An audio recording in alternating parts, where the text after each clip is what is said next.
Buenas noches, apreciados estudiantes del curso Microeconomía 12003 del periodo 16.1. Bienvenidos a nuestro segundo CIPAS del curso, en donde trataremos temáticas relacionadas con la tarea 3 de nuestro curso, que fue programada en la guía de actividades. Antes de no olviden, les habla su docente Jorge Briceño López. Yo soy el docente asignado para el grupo de ustedes. Trabajo con la universidad hace 25 años, siempre direccionando cursos del área económica.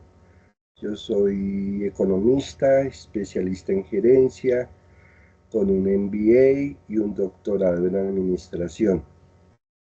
Me place mucho estar con ustedes y si quisiera, somos poquitos, somos 9, que por favor me comenten su nombre en qué lugar de Colombia se encuentran ubicados. Erika Viviana. Buenas noches a todos. Soy de Girardot. Perfecto. Laura Valentina. De Facatativá. Facatativá. Iván Castañeda.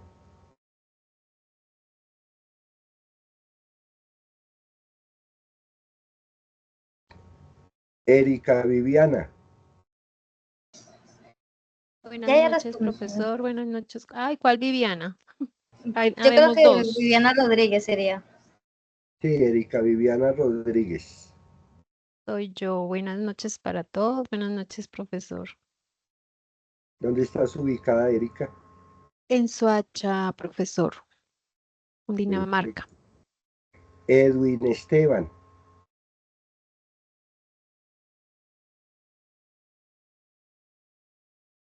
Edwin. Laura Valentina.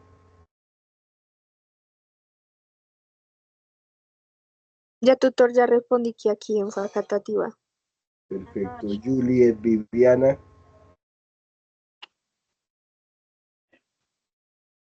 Montoya.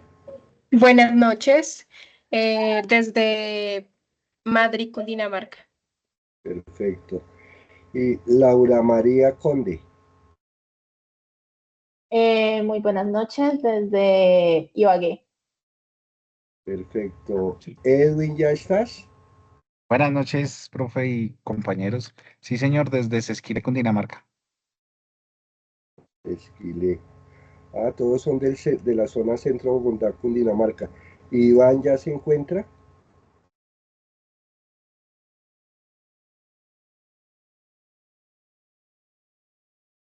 Bueno, mientras ingresan, cuéntenme cómo les ha ido, pero abren su micrófono el que quiera, cómo les ha ido con los aportes en el trabajo colaborativo.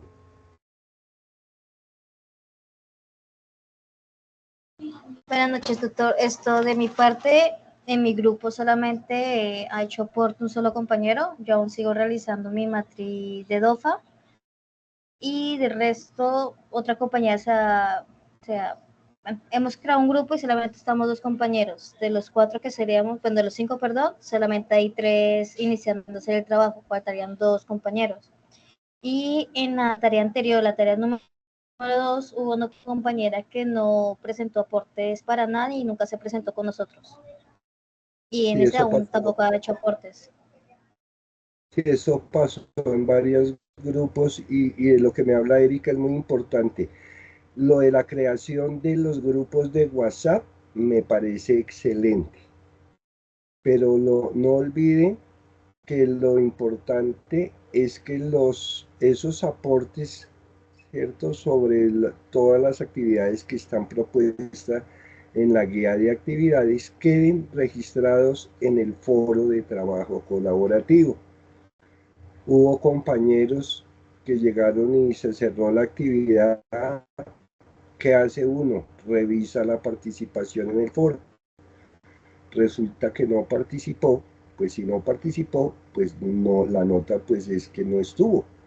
Y después me escribían, profe, lo que pasa es que nosotros por el grupo de WhatsApp yo hice los aportes, entonces ustedes me deben entender que para uno como docente pues es complicado, ¿cierto? Conocer que están haciendo el trabajo por otro medio y que se han aportado y se han trabajado, porque lo que yo puedo evidenciar es lo que esté en el foro. Y me mandaban copia del chat. Entonces, en ese caso, pues toca que manden el trabajo de forma individual porque en realidad no se registra ningún tipo de aporte en el foro. Hoy se envió ya la alerta de que faltan 10 días para el cierre de la actividad. Entonces, importante que vayan cerrando esos aportes.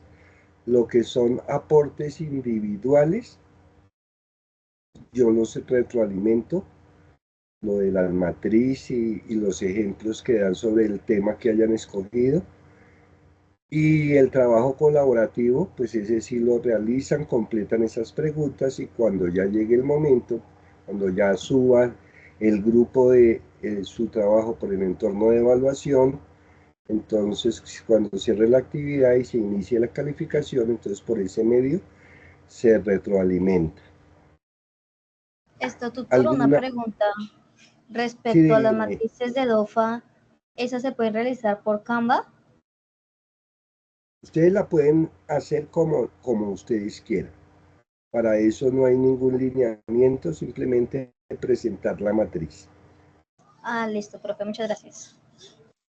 ¿Alguna otra estudiante que tenga alguna inquietud sobre el trabajo que estamos desarrollando?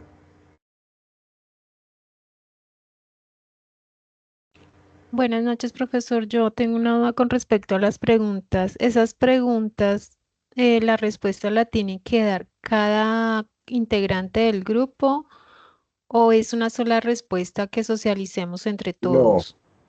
gracias por la pregunta. No, todos deben hacer aportes sobre el trabajo colaborativo, deben registrar ahí, porque en la guía de actividades no dice que que haya división de preguntas entre los integrantes del grupo.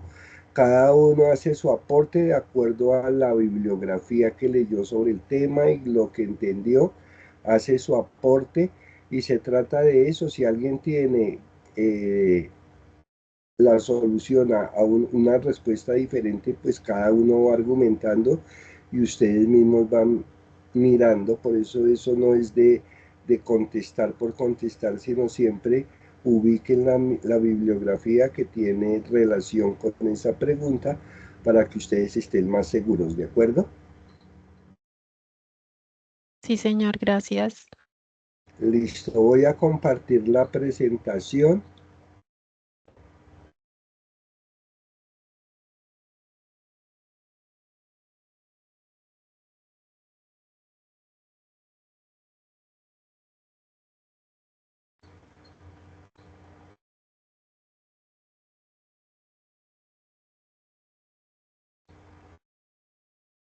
Por favor, me avisan cuando ya vean, cuando ya están viendo la diapositiva. No, No, señor, no se profesor, ve. no, señor. Por favor, me avisan cuando ya la vean.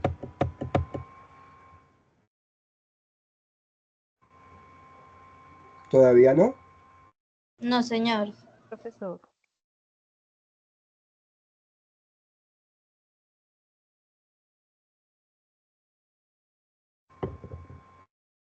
Permítame un segundo.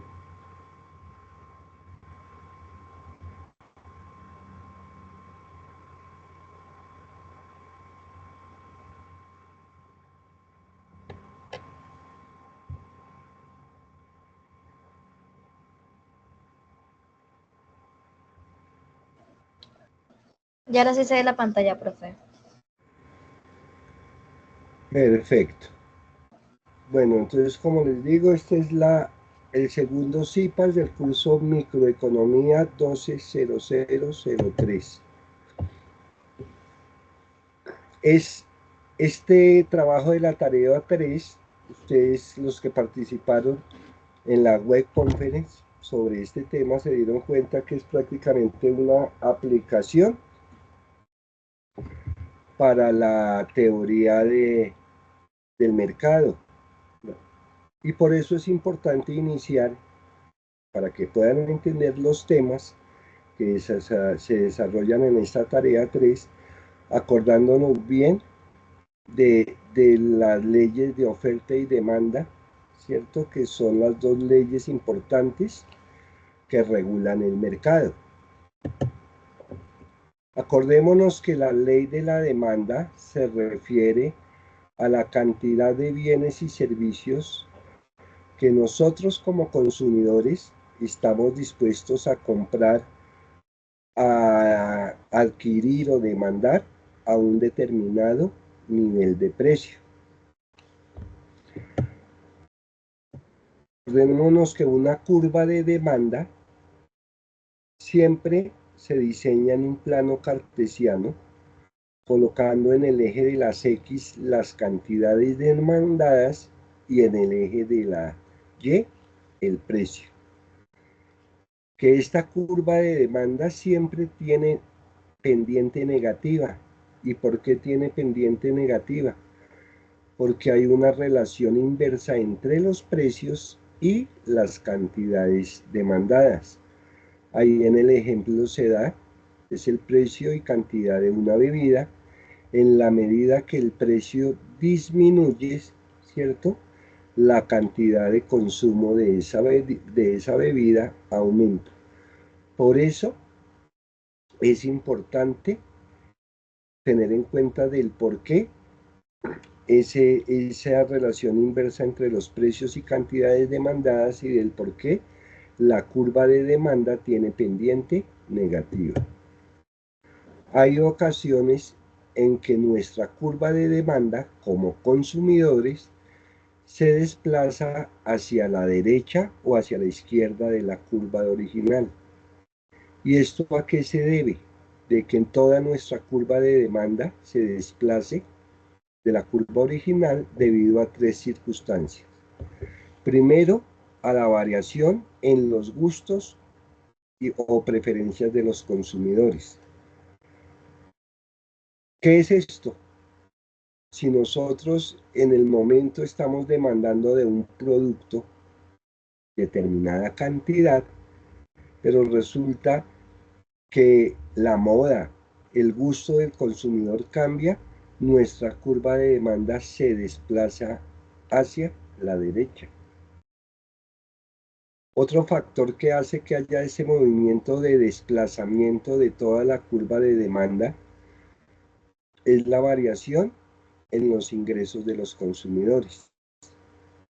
Si alguien de la familia entra al mercado laboral, ¿cierto?, hay más plata disponible para comprar bienes y servicios y entonces toda la curva de demanda se desplaza hacia la derecha. Y por el contrario, si hay unos ingresos establecidos, pero por alguna circunstancia alguien se queda sin su trabajo, seguramente entonces no se cuenta ya con ese ingreso que antes se tenía para la adquisición de bienes y servicios, y entonces nuestra curva de demanda se irá hacia la izquierda. Y el último motivo por que exista ese desplazamiento es la variación en los precios de otros bienes. Y colocábamos el ejemplo, si nosotros consumimos carne de res, pero resulta que por alguna circunstancia la carne de pescado disminuyó, ¿cierto?, por algún efecto, seguramente la gente se va a desplazar a consumir ese producto que tiene un menor precio. Eso es lo importante que tengamos en cuenta para ya cuando estemos hablando de las temáticas de la tarea 3. La otra teoría importante es la teoría de la oferta. Y en economía, oferta, ¿cierto?, se debe tomar como venta, como producción.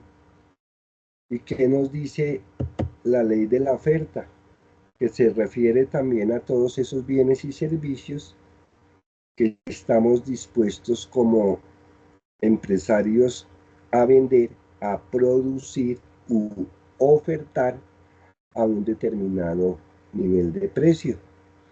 Contrario a la curva de demanda, la curva de oferta tiene pendiente positiva.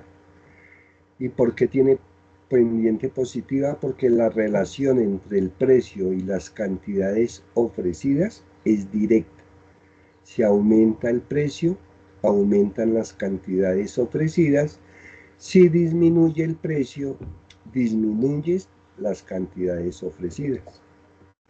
También hay casos en donde esa curva de oferta se desplaza hacia la derecha o a la izquierda de la curva original. ¿Y en qué casos? Principalmente cuando hay variación en los precios de las materias primas o los insumos. No, Por favor, cerrar el micrófono la persona que lo tiene abierto. Y otro motivo es por los cambios tecnológicos. Hasta ahí. ¿Qué es lo que, a dónde se quiere llegar? A que haya un acuerdo mutuo entre quien compra y quien vende para la adquisición o venta de esos bienes y servicios y poder llegar al llamado punto de equilibrio. Y ese punto de equilibrio es aquel en donde ya se sienten conformes tanto quien vende o quien compra para la adquisición de los bienes y servicios. Esto ya era un recorderis. Vamos con las temáticas que tienen que ver con nuestra tarea 3. ¿Hasta ahí tienen alguna pregunta, apreciados estudiantes? No, señor doctor. Perfecto. No, señor.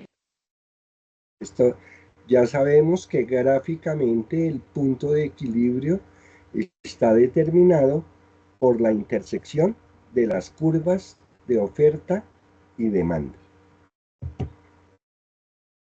Uno de los temas que tratamos en esta tarea 3 es la teoría del consumidor, que también es un campo de estudio de la microeconomía y busca hacernos conocer, hacer entender cómo nosotros en la calidad de consumidores tomamos decisiones a la hora de elegir bienes y servicios para satisfacer nuestras necesidades. ¿Qué se toma en cuenta dentro de la teoría del consumidor para hacer esa elección, ¿cierto? Primero, las preferencias. Es decir, cuando vamos a un supermercado, elegir entre un bien X o un bien Y, ¿cierto? Eso de acuerdo dentro de si ese bien o X, cuál de esos bienes X y Y nos va a servir más para satisfacer nuestras necesidades. Dentro de la teoría del consumidor, también tenemos en cuenta que nos debemos enfrentar a las restricciones presupuestarias. Y esto de la restricción presupuestaria, ¿a qué hace relación? ¿Cierto? Al ingreso con el que contamos para poder adquirir esos bienes y servicios que el mercado nos ofrece y las empresas, ¿cierto?, nos han ofertado. Y el tercer factor que se tiene en cuenta en la teoría del consumidor son los precios de los bienes y servicios que ya los acabamos de ver el análisis dentro de las curvas de oferta y demanda. Eso fundamentalmente es lo relacionado con la teoría del consumidor. ¿Cuáles son los fundamentos de esa de las teorías del consumidor? Entonces, como ya lo dijimos, los consumidores tienen preferencias para adquirir bienes y servicios. Y cada comprador pues tiene la opción de elegir en qué bien elige, ¿cierto? Hay un ejemplo gráfico entre el consumo de hamburguesas y el consumo de refrescos. Para este caso, ¿cierto? En el primer punto, yo puedo elegir en un punto de la curva de consumo, elegir 2 hamburguesas y un refresco, o trasladarme a otro punto, ¿cierto? De la curva de consumo, en donde prefiero elegir una hamburguesa y 2 refrescos. Algo más que estábamos entonces hablando ya para ampliar es la restricción presupuestaria.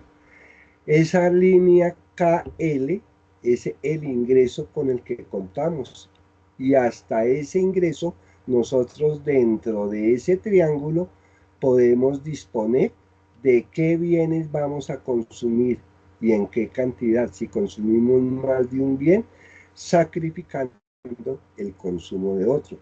Y dice dentro de las restricciones presupuestarias que los consumidores tienen limitaciones presupuestarias, esto es el ingreso, que obligan a elegir entre diferentes combinaciones de bienes y servicios.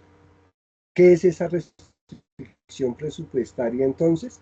Es la cantidad máxima de bienes y servicios que un consumidor puede comprar con su ingreso. Si la curva KL es nuestro ingreso, todo lo que esté por debajo de ese ingreso es lo que nosotros estamos dispuestos a elegir. Aquí tenemos un bien Y, aquí tenemos un bien X, esas cantidades, y de acuerdo a ese presupuesto nosotros elegiremos si compramos más de un bien, ¿cierto?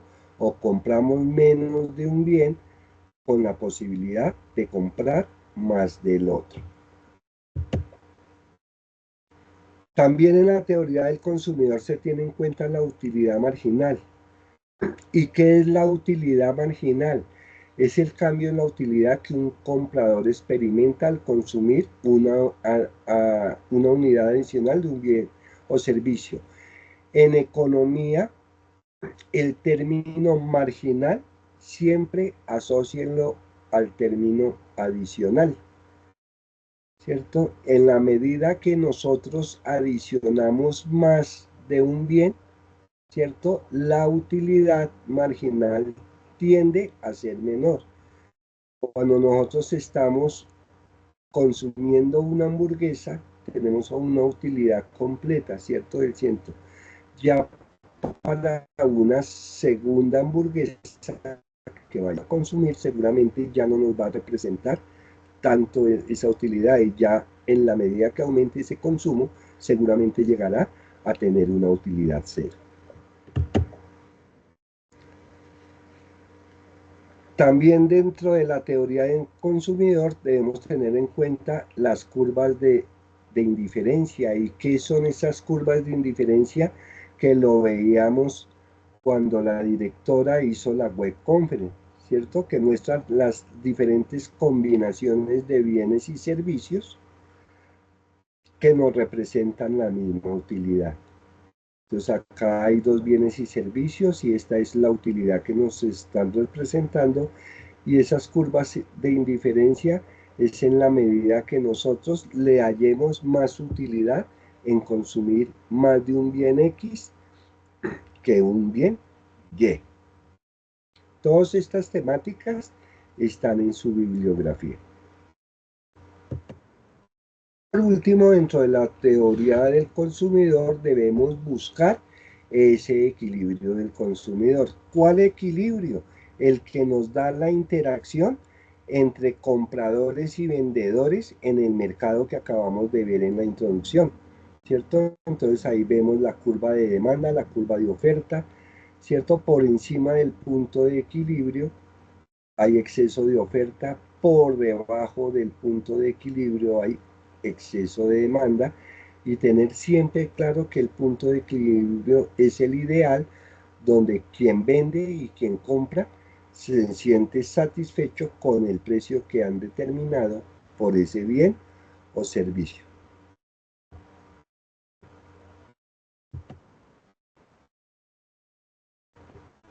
Otro punto que es dentro de la teoría del consumidor es la elasticidad precio de la demanda.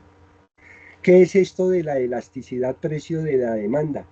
Siempre mide el grado en que aumentan las cantidades demandadas cuando hay variaciones en el precio, ¿cierto? Hay tres tipos de elasticidad precio de la demanda. Existe cuando una demanda elástica, inelástica o unitaria. Cuando tenemos una demanda elástica, ¿cierto? Cuando a una variación del precio, la reacción de nosotros como consumidores es grande. Inmediatamente hacen una rebaja en el precio, entonces nosotros vamos a comprar. Imaginémonos que un televisor en una empresa, en una empresa de cadena, ¿cierto? Vale 3 millones de pesos. A esos 3 millones de pesos, pues nosotros demandamos cierta cantidad. Pero si ese televisor no baja de 3 millones en oferta a 1.800.000, seguramente la gente va y demanda mucho. Entonces fíjese que esta es la distancia entre el precio y esto es más que proporcional la reacción. En ese caso decimos que una demanda es elástica, porque la reacción de los consumidores ante esa baja del precio es inmediata, a comprar. Esto les sirve mucho a ustedes que van a ser los grandes empresarios y van a tener un producto, siempre le medirán la demanda. Si ustedes tienen demanda elástica y segundamente su empresa está llena, tienen un stock, una bodega llena de mercancía y ustedes dicen como gerentes comerciales o como gerentes generales, ¿qué vamos a hacer para vender esa mercancía? Entonces dicen, no, le disminuimos el precio y ustedes saben que inmediatamente y disminuyan el precio. Si después de hacer el análisis y concluyen que la demanda de su bien o servicio es elástica, seguramente desocupan esa bodega. Hay otro tipo de demanda que es lo contrario, inelástica, ¿cierto? En donde la reacción de los consumidores ante las variaciones en el precio es mínima. Por ejemplo, un kilo de sal vale 2.000 pesos. A esos 2.000 pesos, acá estoy. Pero ustedes creen que si el kilo de sal baja de 2.000 pesos a 1.600 pesos, la gente va a ir a comprar el masa sal? Seguramente no. Y por eso decimos que la reacción es muy poquita. Ante los cambios en el precio, la reacción es muy poquita y eso se trata de una demanda inelástica. También cuando ustedes sean los grandes empresarios, si le hacen el análisis a su producto y se dan cuenta que tiene demanda inelástica, entonces ustedes nunca tomarán la opción de disminuir el precio porque con eso no van a desocupar la bodega. Tendrán que tener otras estrategias de ventas, cierto, mercadeo, publicidad, no sé, otras que ustedes conozcan antes de ir a bajar el precio. Y por último, la demanda unitaria o general, que es a la disminución del precio, es la misma reacción del consumidor. Esto generalmente, según los economistas, se presenta en los casos de la vivienda y el vestuario. Entonces eso era lo importante en cuanto a la teoría del consumidor. Ya hablamos de consumidor, nos vamos para el otro lado, la teoría de la producción. ¿Y qué analiza? Así como la teoría del consumo analiza toda la parte, ¿cierto?, de la reacción, de la parte presupuestaria de los consumidores, ¿cierto?, de sus reacciones ante los cambios del precio en el mercado, en la teoría, analizan las empresas cómo combinar de la manera más eficiente el empleo de los factores de la producción. Ustedes saben que los factores de la producción son la tierra, el trabajo y el capital. Entonces, la teoría de la producción que busca finalmente que los empresarios busquen dentro de esos cómo manejar de la manera más eficiente esos factores de la producción para poder llevar al mercado los bienes y servicios. Entonces habrá empresas que dirán, mire, acá voy a dar un poquito de mano de obra, voy a meter más máquinas, más tecnología, para de pronto disminuir costos, etcétera, etcétera. Esas son ya estrategias que a fondo se analizarán en otros cursos. ¿Qué le permite a las empresas analizar la teoría de la producción? Le permite tomar decisiones empresariales, ¿cierto? ¿Sobre qué? Sobre qué va a utilizar. ¿Utilizo más mano de obra? ¿Utilizo más maquinaria? ¿Cierto? ¿Qué bienes son los que necesita el mercado? De acuerdo a las situaciones del entorno, cuánto debo de producir, cómo lo debo producir. Y todas esas teorías, todas esas análisis se hace a través de curvas que se llama isocuantas, ¿cierto? Y en esas tenemos K y L, que son factores de producción, y aquí dice para producir, ¿qué debo sacrificar de un factor de producción para invertir en otro y poder alimentar el mercado de y servicios? Todo eso nos lleva a la conclusión de que siempre se busca alcanzar un equilibrio general de la economía, y es que tanto las empresas como las familias estén satisfechas con la compra y venta de esos bienes y servicios. Esa es más o menos el resumen de las temáticas. La mayoría de ustedes ya han hecho sus matrices DOFA sobre estos temas.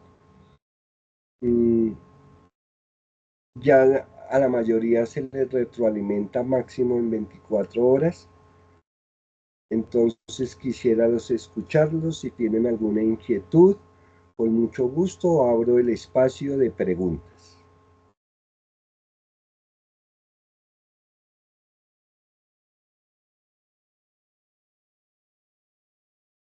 Compañeros, ¿todo les quedó clara? Profesor, Tutor, por mi parte no hay pregunta. Gracias, Erika. ¿Quién más? yo tengo una pregunta. Dime. Lo que pasa es que no sé si las preguntas solamente se responden o hay que hacer una gráfica o algo así, o solamente se responde la pregunta y se sustenta. Solamente entiendo si la guía no les está pidiendo gráfica, es simplemente responder. Ah, ok, gracias. ¿Alguna pregunta que no sea de esto, sino del trabajo colaborativo? ¿Ya alguna inquietud que tengan sobre el curso? Con mucho gusto estoy atento. ¿Tienen alguna otra? Juliet. Tutor, yo tengo una inquietud. ¿Ahí responde cada integrante del grupo o solo digamos que entre todos hacemos un solo aporte? No, ahí se trata que cada uno haga aportes sobre los temas propuestos en la guía de actividades. O sea, cada uno responde la pregunta y la sustenta. Sí, la pregunta y de pronto pues de eso se trata. De pronto Juliet tiene una opinión sobre la respuesta a esa pregunta, de pronto otro compañero tiene otra, y se trata de que haya esa interacción para que les quede todo claro. Ok, tutor, muchas gracias. Con mucho gusto. No olviden, apreciados estudiantes, que la actividad cierra de este sábado en 8 días. Que hasta el próximo miércoles, de acuerdo a la resolución rectoral, se hacen retroalimentaciones sobre los aportes individuales, lo que tiene que ver la parte individual. ¿cierto?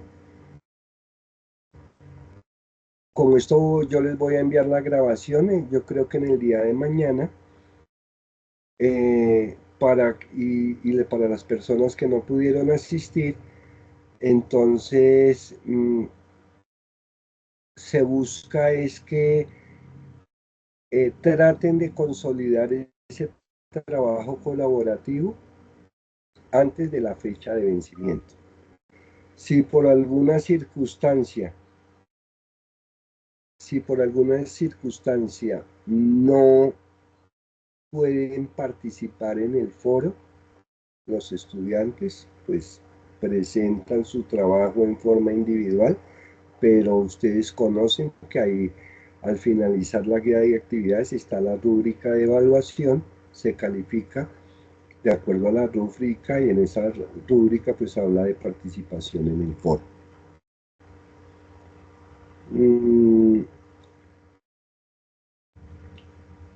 Quedo atento entonces, no olviden que me pueden escribir por la mensajería interna, me puede escribir por Teams, ahí en la agenda que subió la directora está el enlace para que ustedes tengan contacto conmigo si tienen alguna pregunta adicional. Gladys, ¿me ibas a decir algo? Profe, buenas noches. Sí, señor. Es que tengo una pregunta. Yo ya subí mi aporte, o sea, lo que yo realicé en Word, ya lo subí a la plataforma, pero el profe me responde que va a ser calificada y retroalimentada en los tiempos de la agenda cuando se suba al espacio de evaluación por el grupo. La pregunta es... A ver, Gladys, seguramente eso se lo respondí al aporte del trabajo, de las preguntas del trabajo colaborativo. Lo que es la matriz, sí estoy, pero el trabajo colaborativo, ¿cierto? Cuando se suba, esas preguntas sí las retroalimento cuando suban el trabajo. Ah, listo, profe. O sea, tengo que esperar a que todos mis compañeros suban sus respuestas para que el profe me haga el favor. Y consolidan el trabajo y ya por el entorno de evaluación yo les retroalimento y califico. Listo, profe. Muchísimas gracias. Con gusto. Erika Viviana Herrera, ¿tiene la mano levantada? ¿Alguna otra inquietud? Sí, profe. Tutor, una pregunta respecto al trabajo colaborativo.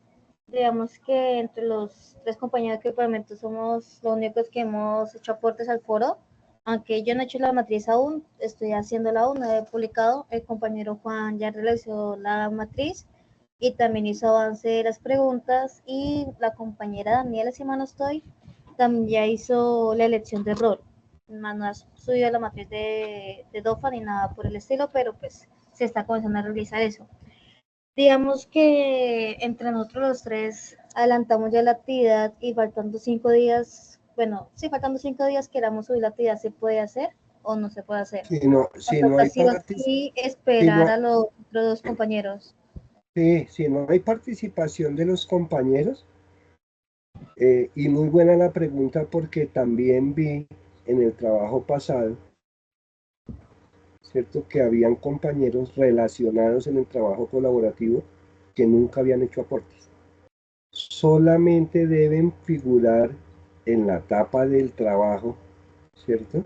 Quienes aportaron. Quienes no aportaron no tienen por qué estar en el trabajo colaborativo, porque lo primero que se mira es la participación en el foro y después ya se revisa el trabajo.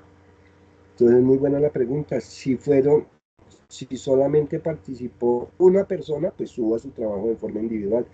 Igual si participaron 2, 3, los 4 o los 5, de los que hayan participado pueden subir su trabajo. Ya los compañeros entenderán, ¿cierto?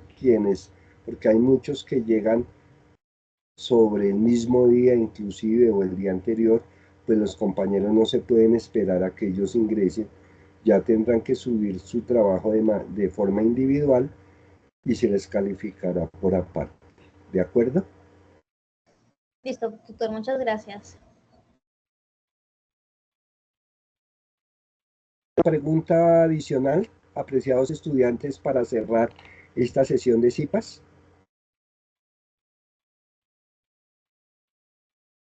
Bueno, no veo más manos levantadas, profesor, gracias. entonces Erika Viviana, Laura Valentina, Gladys, Erika Viviana Rodríguez, Edwin, Laura, Juliet y Laura María. Muchísimas gracias por participación. A los demás que están conectados, Diego, Jimmy, Karen, Daniela, Giselle, Iván, que tengan una feliz noche. No olviden que si tienen alguna duda adicional, me escriben por la mensajería interna del curso o por el link de Teams, ¿de acuerdo? Ok, profe, muchísimas gracias. Gracias. Bueno, que Gracias, tengan una profesor. feliz Gracias, noche, compañeros. Feliz Muchas gracias, noche. profesor. Bueno, Feliz noche. que estén muy Muchas bien. gracias, profesor. Feliz noche. gracias.